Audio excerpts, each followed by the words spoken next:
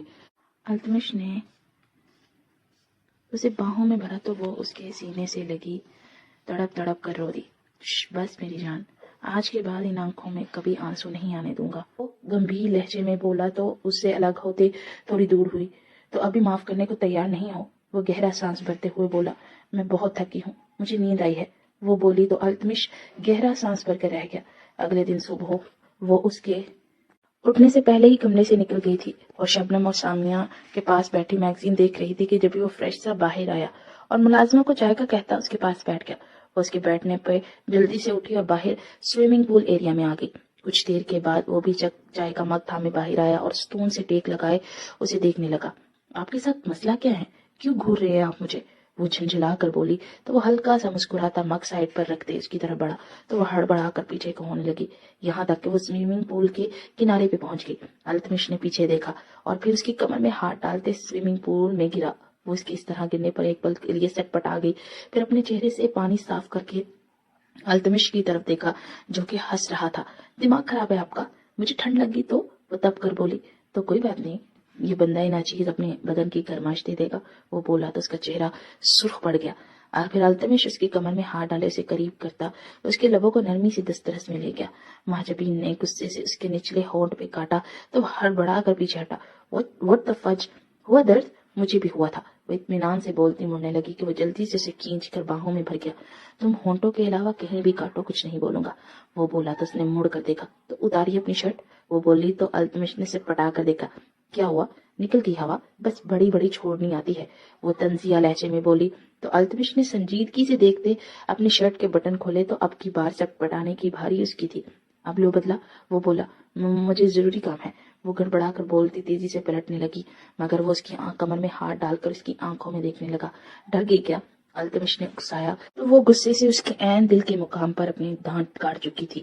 التمش مسرور کن درد محسوس کرتے آنکھیں میچ گیا، وہ پیچھے ہٹی تو اس کے دانتوں کے نشان سینے پہ تھے اور آس پاس ہلکی خون کی بوندیں۔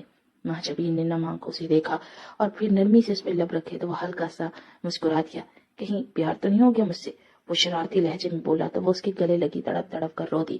التمش اسے یوں ہی باہوں کے حصار میں لیے کھڑا تھا، پھر وہ اسے گود میں اٹھائے سوئمنگ پول سے باہر آ کر گود سے اتارا۔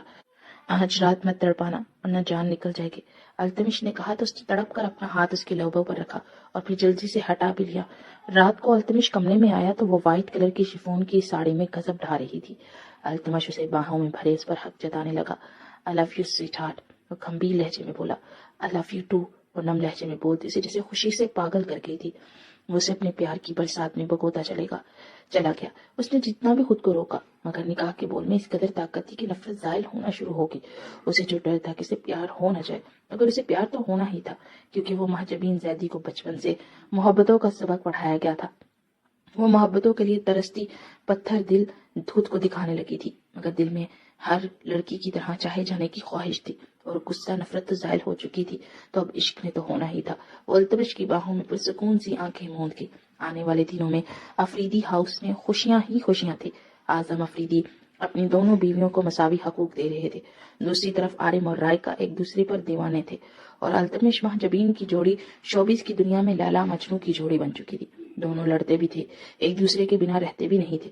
وہ اسے جھانسی کی رانی بولتا تھا تو مہاجبین اسے بھابس کا چمچا دیور۔ اذہان افریدی کو باپ کی شناخت مل چکی تھی اور وہ ابراڈ میں اپنی ہائر اسٹڈی کے لیے جا چکا تھا۔